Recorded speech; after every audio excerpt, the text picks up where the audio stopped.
Hi, I'm Bobby Baghead, your Baghead Buddy, and you're watching BagHead Radio, this season featuring Sherlock Holmes.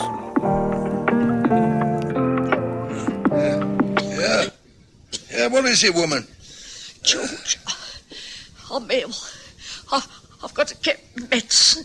Oh, go and get it. Can't you help me, George? Oh, you'll be all right. Go get it. It's downstairs and I can't. Shut up. All right, George. I'll try. Got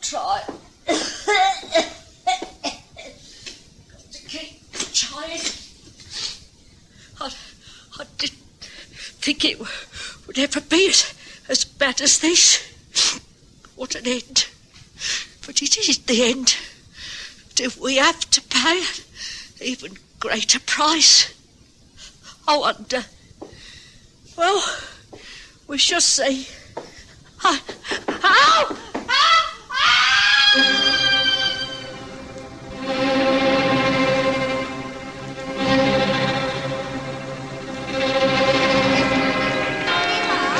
Here, lady on chestnut. What about some more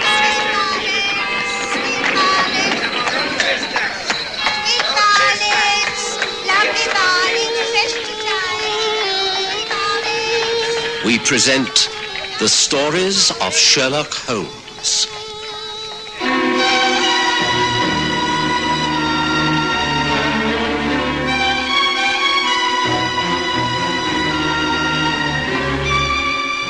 Tonight, the greater price.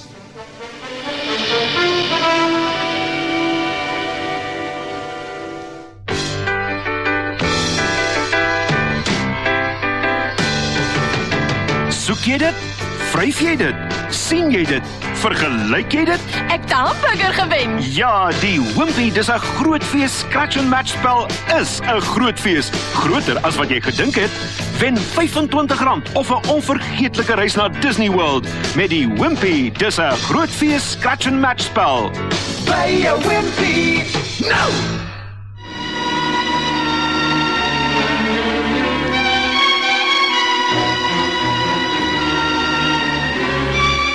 In the year 1885, I was still in practice at Paddington.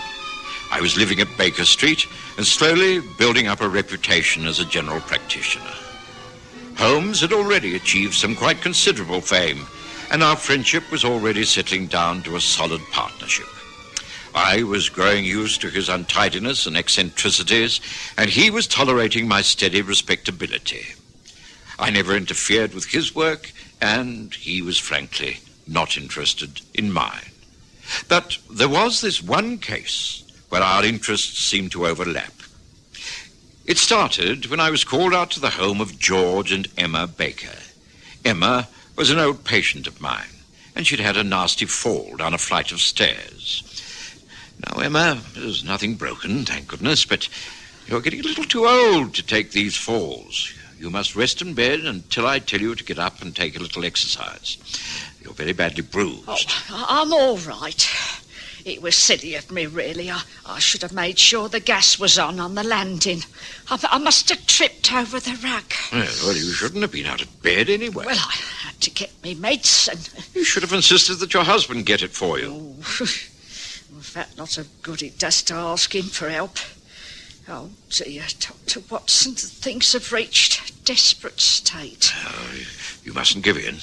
As I say, you've been very lucky. I'll have a word with George and tell him he must take better care of you. It won't do any good. He'll be home here soon, wanting his supper. Well, he'll have to get it himself. I'm sure you've got plenty of food in the larder. Get him to boil some eggs or make some soup.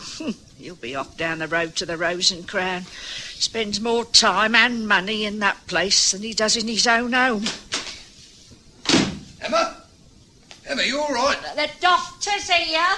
Oh, I'll go down to him, Emma. Now, stay here, get some rest. Now, there's some liniment to rub on your bruises and some pills for the pain.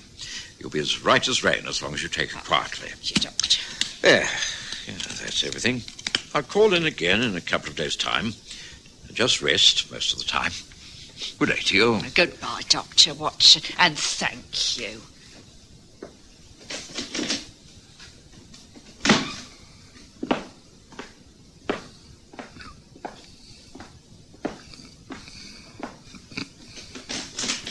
Oh, hello, Doc.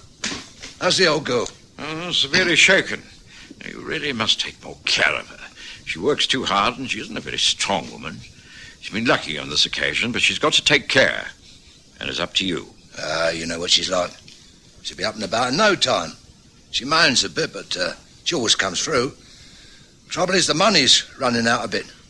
They're laying off men down at the plant. Things aren't as rosy as they were. Well, you'll just have to be as thrifty as possible. I'll call back in a couple of days' time. But please, do look after her. And I mean it. We doctors can't work miracles, you know. And later to you, George. I had very little time for George Baker. I knew his wife was hard-working and thrifty, but George was something of a spendthrift, throwing money away on horse racing and hard drinking. But there was little I could do but offer advice. I kept my promise and called at their home 2 days later. Emma was up doing the weekly wash and cooking a stew. The air was fetid with the smell of drying sheets and boiled cabbage. Well, on as you see me. Not so bad, not so good. I've warned you before, Emma. You're overtaxing your strength. Oh, it's got to be done. Couldn't go on being ill. Not when we've got a visitor coming to stay. Sort of vague cousin from Australia. Ever such a nice letter he's written. Just arrived in this country. First time he's been here, and he don't know anyone. George has gone down to the station to meet him. Oh, must get this all cleared up before they arrive. Oh, dear. Oh, that sounds like them. Oh, dear. All behindhand. Now, sure you won't stay for a cup of tea, Doctor? The kettle is on. No. Thank you. You already have company. Come in, sir. Sorry to interrupt, but I just wanted to take a second to remind you to like and subscribe, comment below. Emma, this is Roy Thornton. Roy, this is the missus. Oh, and Dr. Watson, the family doctor, you know. Well, our Iris is youngest, all the way from Australia. How do you do, Mrs. Baker? Very good of you to make me so welcome. Oh, it's a great pleasure. I hope you'll be comfortable here.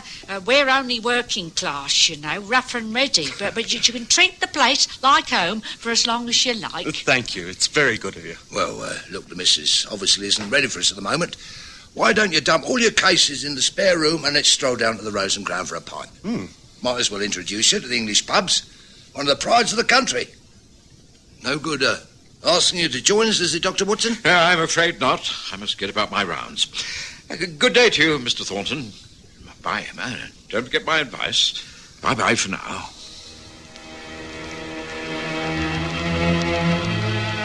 Roy Thornton appeared to be a well-set-up young man of obvious education and a wealthy background. I couldn't see him fitting in very well to George Baker's scheme of things, but the matter was no concern of mine. I put it from my mind. But subsequent events proved me to be right. Well, now, Roy, think you're going to like it in England? Hard to say. I want to move about a bit first. Travel, see something of the countryside. Visit places I've read about and never seen. Not thinking of getting a job at all? That'll come later. There's no immediate urgency. Comfortably off, are you? Plenty of the old ready cash? I'm reasonably well off. I have enough to last. The inheritance I came into has a reasonable backing. I have shares, some jewellery. I'll be all right. Oh, you are a lucky boy. And no dependents over here? I don't know a soul. And that's just the way I want it to be. Well, of course. The wife and I are simply poor Londoners. You'll have to take us as you find us. Of course, it's all a question of give and take. We must try and help each other, mustn't we? Well, how about another pint? Then we'll toddle off home. Must show you the place. Got a nice bit of garden out the back. Of course, you'll be used to wide open spaces. But you might be interested in what we're doing to it. Anyway, cheers, and great having you among us. I didn't call on the Bakers for some time. In fact, it must have been over a month before I called again. The young man, Roy Thornton, had packed his bags and gone travelling. I can't say I was surprised. The best news was the improvement of Emma Baker. She was in far better health and looked neat and cheerful. She attributed this to a rise George had had in salary, She seemed quite a new woman. Oh, yes, I'm so much better, Doctor. Just makes all that difference a bit more in the wage packet.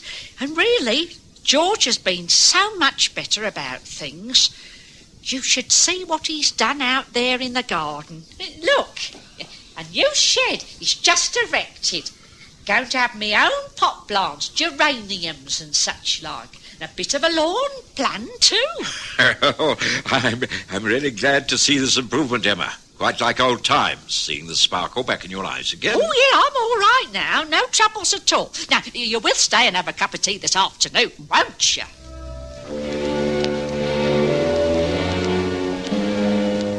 Of course, I discussed none of this with Sherlock Holmes. The progress of a working-class Paddington family was of no interest to him whatsoever. But it was then that the hand of coincidence began to move. I'd returned to our rooms after a rather tiring day to find Holmes deep in conversation with a young man named Arthur Hughes. I'm sorry to bother you like this, Mr. Holmes. I know you must be a very busy man, and my small troubles are probably beneath you. No, not at all. I'm always willing to listen to people with a problem. Please do sit down and feel free to smoke. Watson and I find the relaxation of a pipe ideal at this time of the day. Yes, most agreeable. Take a light from the fire. Oh, thank you.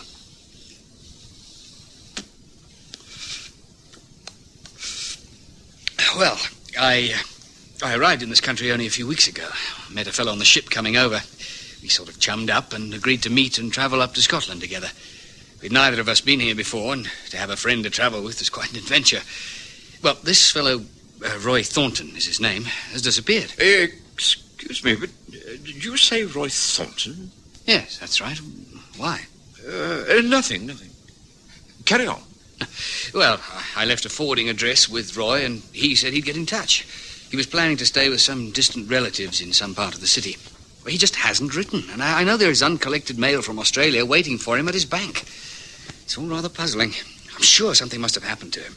I've tried advertising in the agony columns of the press, but without success. And I wondered if you could give me any advice. Well, there doesn't seem to be very much data. I know, but that's what's so bewildering. I don't like to butt in, but I think I can help you here. It really is the most amazing coincidence, but I think I've met this young Australian fellow. I have a patient, a Mrs. Emma Baker, who lives not far from here in Paddington. She had a young man named Roy Thornton living with her for a while. He was a vague relation. He sounds very much like the same man. The facts dovetail in far too easily to ignore, Watson. What has happened to the young man? Well, Emma Baker says he's gone off travelling. I don't know whether he's kept in touch with the Bakers. I could easily inquire. Oh, that's very decent of you, Doctor. I'd appreciate that. Frankly, I'm quite concerned. Roy's not the type of young man to let people down. Oh, why don't you join me in a visit to the Bakers' home tomorrow morning?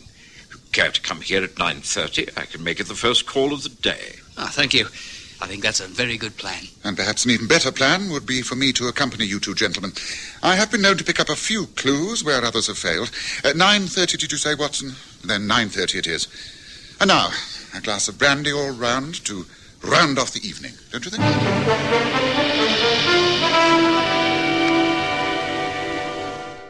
We maak vandaag 'n sunshine day. Sunshine D, heerlike smaak, plus die sonskynvitamien wat ons liggame nodig het. Op wakker en kyk wat daar op jou wag. 'n Vrolike lagdag, 'n sonskyn of reëndag. 'n dag vol van smaak, 'n lewe vol maak, ja. Sunshine D, die margarien met sonskynvitamien. Kyk uit vir die groot rooi D. A while back I was coughing, wheezing. My chest was so tight and sore. Fortunately, a friend recommended Vicks Acta Plus, the cough and chest cold remedy from Vicks. You know, Vicks Acta Plus quickly calmed my cough and loosened that tight and painful chest. So next time you've got more than just a cough and want fast relief from a chest cold too, take my advice, try some, and you'll see why they call it Vicks Acta Plus. The following morning dawned windy and raining. It was not the sort of morning to pay social calls in Paddington, but Arthur Hughes had turned up on time, and Holmes was quite ready. We took a four-wheeler and found Emma Baker alone in her back parlour. Well, this is a surprise. didn't expect you on a morning like this, Dr. Watson. Well, Mr. Sherlock Holmes, too. This is an honour, I must say. Thank you. We are here because this young man, Mr. Hughes, is anxious to get in touch with Roy Thornton, who stayed here with you for a little while, I understand. Yes, that's right. Just a few weeks. Nice lad. Come over from Australia, but he decided to move on. Can't blame him. We weren't his class, if you know what I mean. George said he was stuck up, but I don't think so. He was just used to something a bit better than this. I see. Have you heard from him since he left? No. Strange. I thought he might write, but we haven't heard a thing. Easy come, easy go. Didn't he leave a forwarding address? No. Now, George saw him off at the station and he said he would write, but as he was going to be travelling around all the time, we couldn't get in touch with him. I suppose we'll hear sometime. Oh, I can't understand it. We had a definite plan to travel together. Oh, well, I suppose there's nothing we can do. Did he take all of his things with him? Oh, yes. Well, that is, I think there were a couple of cases he said he didn't want. George put them in the shed. I wonder if it might be possible to take a look at those cases, Mrs. Baker. There might be a clue left hanging around. Oh, I suppose there can't be any harm in it. Oh, better put your capes on. It's a wet old morning and no mistake. Well, there's no sense in your getting yourself wet. Just show us the way. Oh, well, all right. It's through here. The back door is unlocked. And the key of the shed's hanging up over the door. Mind you, you'll be getting really wet if you don't watch out. Now, here we are. There it is. Down the path. Right, come on, Watson. Hughes, let's make a dash for it.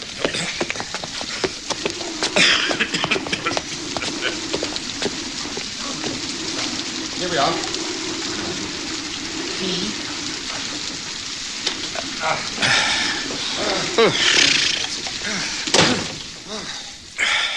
This looks most interesting. Quite a recent building, I take it. Yes, pride of Emma Baker's life. She's going in for pot plants. Yes, but meantime, we need those suitcases. They're on the shelf, I think. Yes, that's one. I'm sure I recognise it. Yeah, it's quite a good pigskin bag. I would have thought this far too good to leave behind. Now, let's see. Empty. Oh, very, very strange. A man leaves a house without a forwarding address, doesn't write, and leaves a valuable case behind. Now what have we here? It looks like a stain. Yes, or an attempt to remove a stain. Yes, I'm afraid the mystery deepens, gentlemen. It's fairly clear that the man to question is one George Baker. Yes, well, it's not yet mid-morning, but I should judge that Mr. Baker will take advantage of this inclement weather to wet his whistle in the bar of the local pub. Yes, I think we must take our leave of Emma Baker and drop in there, don't you? Yes, gentlemen. What will it be? Just a pint of ale, I think, Barman. Same for me. And me. 3 ales. Right you are, gentlemen. Holmes? Holmes, you're right. Look, there in the corner of the bar. That's George Baker. And he looks as though he's been putting away quite a lot of scotch. That's odd. For a man who's just been given a handsome rise at work, he should be drinking at this time of the day. Quite. He's seen me. Well, we'd better go over. I'll introduce you, and then you can question him however you choose. Come on. Hello, George. Why, Dr. Watson, what are you doing here this time of the day? Just been visiting your wife. Oh, and this is Sherlock Holmes. This is Mr. Arthur Hughes. Arthur is a great friend of Roy Thornton's. Came up this way to see if there's any trace of him. Been down to the house, have you? Not a medical visit this time? Snooping around. That it, Mr. Holmes? I've heard of you, Nosy Parker. What are you after this time?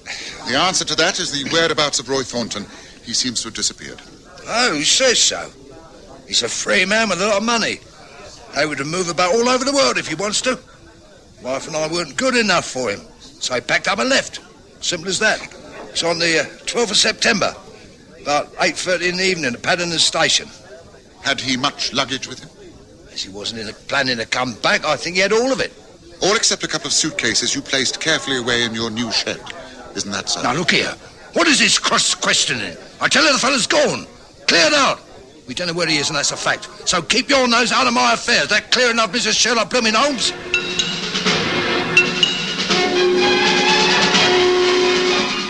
It was clear that Holmes suspected some kind of foul play. What exactly he decided to do about it was a mystery, but he wasn't going to leave things alone. He spent the remainder of that rainy day closeted in a public surveys office at the Paddington Town Hall.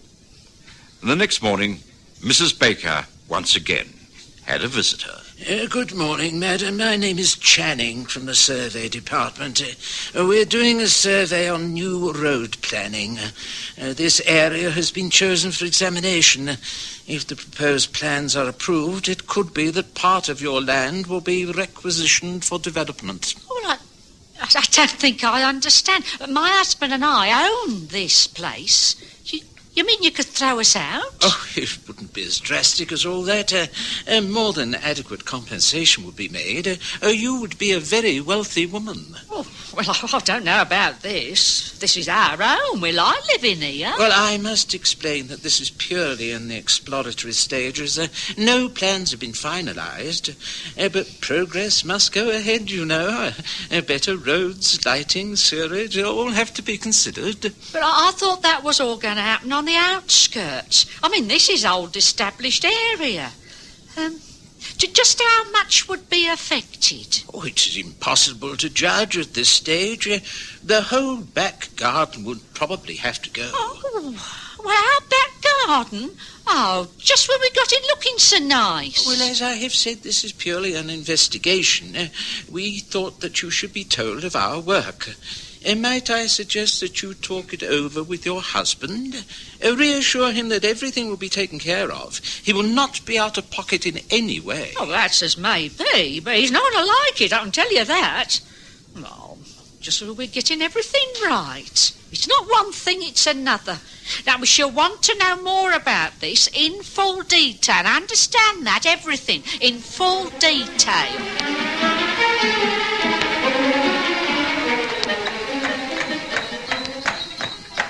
You're certainly taking a great interest in the disappearance of Roy Thornton, Holmes. What's this all about? Patience, Watson. We're going back to the Baker house, and this time we're not subjecting that poor woman to further harassment. We're simply going to break into her back garden. Well, Holmes, is such a thing justified? I firmly believe so. Now here I think is the entrance to the road. Pull over by that gas mantle, cabby. Very good, sir. Here we are. Thank you, cabby. Oh, thank you, sir. Oh, thank you, sir. Oh, not do you? Come on, boss. Come on.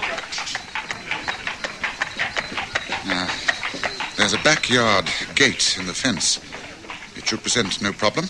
I noticed it last time we were here. Just a bolt on the inside, which is easy for a tall man to reach over and unclasp. It should provide us with no trouble. Well, Holmes, what's the purpose of all this? What do you intend to do? Listen, Watson. Just listen. I think our friend George Baker will be in a high old temper when he hears what his wife has got to tell him. Come on, this way. It isn't possible.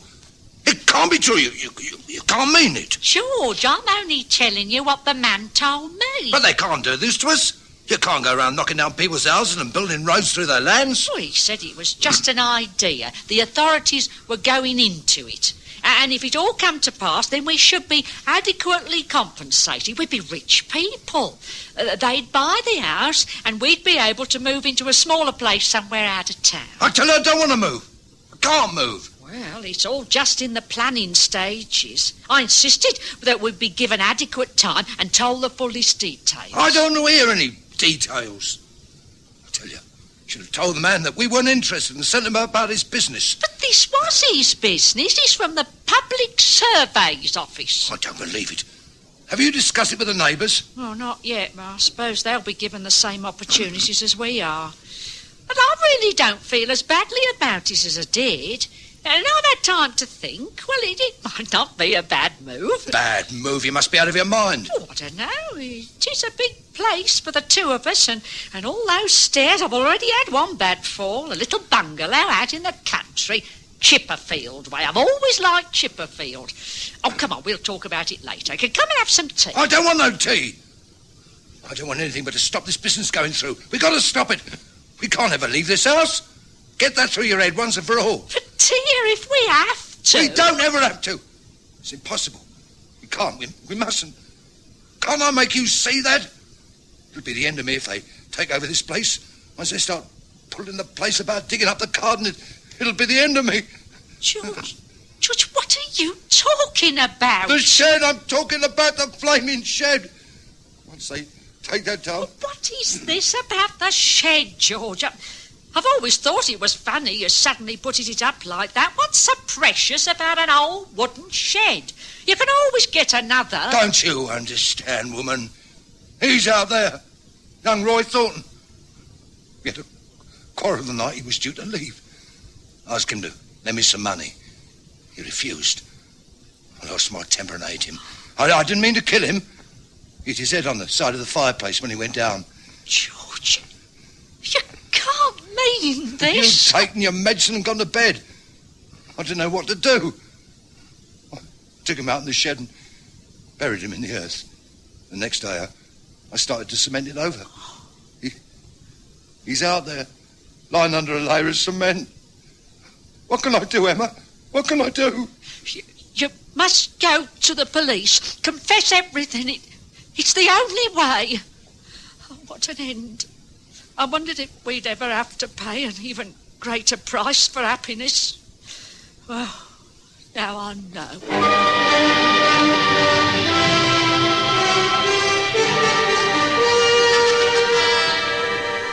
Het tydjie gelede het ek 'n slegte hoes gehad. My bors was benoud en seer. Gelukkig beveel 'n vriend toe Vicks Actoplas aan. Die nuwe hoes- en borsverkoue medisyne van Vicks. Jy weet, Vicks Actoplas het my gehoes en daai benoudheid en pyn aan die bors gou laat bedaar. As u ooit meer as net 'n hoes het en 'n verkoue op die bors gou wil verlig, volg my raad. Neem Vicks Actoplas. U sal sommer sien hoekom hulle dit Vicks Actoplas noem. O, maak vandag 'n sunshine diedag.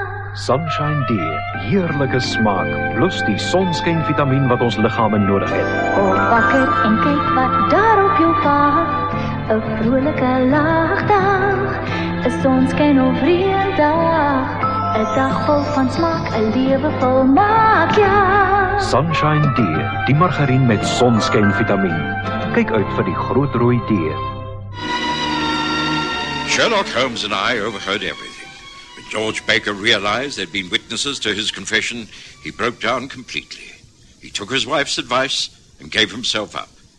As Holmes said later... A sad case, Watson. I've no doubt that when he comes to trial, they will take into consideration that it was an accident. A post-mortem will show that, but, oh dear, what a pathetic chain of events. Of course, Baker might have got away with it if they had continued to live in that house. That's why I had to arrange the fake meeting of the surveyor. I was aware from the moment I entered the shed in the garden that something was wrong.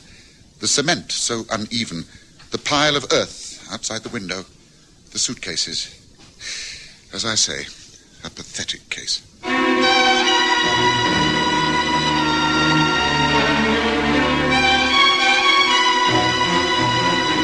Listen again next Sunday to The Stories of Sherlock Holmes, with Graham Armitage as Holmes and Kerry Jordan as Dr. Watson.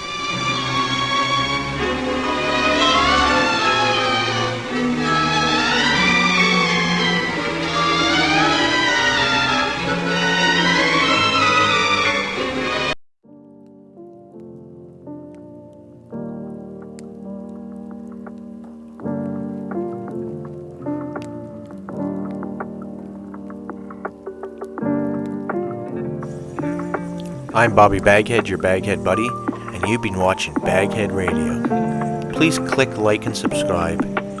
Leave any comments below. Stay tuned for more.